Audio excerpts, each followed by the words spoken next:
Wait up. What are you doing with all this junk? Keeps me busy. Hey, sexy monkeys. I just got done watching Samaritan the other day, the brand new episode on Amazon Prime with Sylvester Stallone as a superhero. Yeah, it's great. I was actually really surprised. It was interesting because going into this superhero movie, it's not like Marvel DC because where Marvel DC, you know the information. You know their costume. You know who their rivals are. You know their strengths, their weakness, their powers. In this case, you don't know nothing. So it's nice going into a superhero where you're like, all right, what's his powers? What's his costume? Who's the bad guy? It's nice getting that. And Sylvester Stallone delivered. He delivered. He did great. I think this is probably definitely in his top 10 performance. I really do.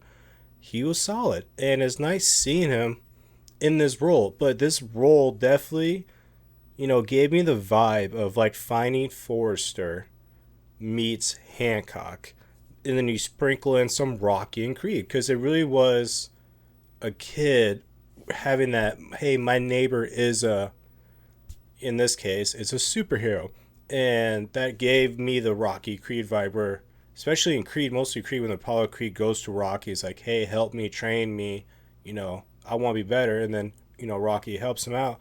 In this case, Samaritan kind of takes this young kid under the wings because the plot of the story, the point of view is through this young kid in this utopia world that's really run down. It reminds me of kind of like The Crow, Mad Max, and The Joker. The recent one, The Walking Phoenix, it's like always wet, rainy, dark, dirty, and it's on the low income side. They're always being evicted. The parents don't have money. They're asking the kid for money to have, go to the bus. They barely have food money. So it's kind of like that world. So it's really nice to see a different side. But yeah, it was definitely a mix of like Finding Forrester and Hancock. So that was really interesting. Really, also the plot of the story. So the Samaritan is a superhero that's been missing for about 25 years. He's AWOL. Some people think he's dead. Some people think he's alive. And I'm not. There's a twist at the end where I kind of figured it out. I'm not gonna lie. The opening scene, I won't say what it was, but just the way the opening scene, they do this story of like what happened 25 years ago to the superheroes, which led up to them going missing or presumably dead.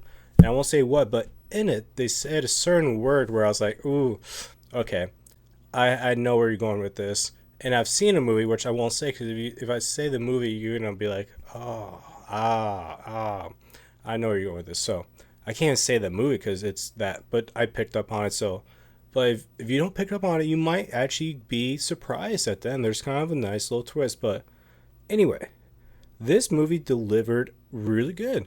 It kind of gave me a Deadpool vibe too, like the action. It was really cool. Definitely didn't have the humor of Deadpool, but it was actually really funny.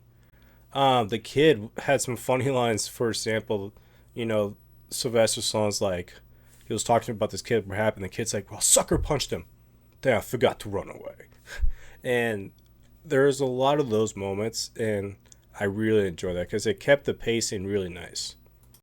It did take a little bit of a while for like the superhero fight stuff to really happen, but once, especially the climax at the very end, but there's a second part that's like 3/4 away where there's really two main spots where Sylvester Stallone as his character just goes all out, strength wise, just superhero.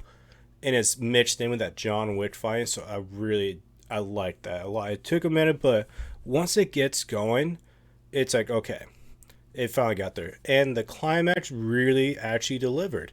It was actually nice. For an action flick, it was that Hancock vibe where it was like, okay, this was really dope. And when we got Hancock, it's just like him throwing all these people around. Like if Hancock had his strength, it was really sweet. The bad guy, Cyrus, he was actually really good. So this whole thing had a good villain, a nice protagonist in The Samaritan, which is Joe, the Sylvester Stallone character. Good young kid.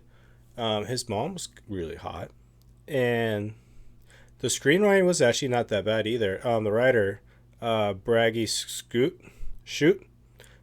Shoot, not that bad. So overall, though, at the very end, it definitely set up a sequel in a way where I would watch it. If they came out with a sequel, I would watch it. Not like instantly, but yeah, I enjoyed this movie enough where I would love to watch a sequel. Overall, though, I give it 6.7. I'm gonna give it a 6.7 out of 10. It's like a B minus. It's wasn't bad. It didn't blow my mind, but it wasn't solid. But it was good. It was good. It was good. Do I want to rewatch it like right now? I would rather wait a little bit, but if I was forced to, say with like a girl, she want to watch it, I'll be fine. I'll be fine with it. But if I had to pick, I'd rather wait a little bit. But not that bad. All right, Sex Monkeys. If you want to put down in the comments below what you thought of this movie, and do you guys want to see a sequel or not? So, all right, Sexy Monkeys. I hope you guys have a good day. Stay safe.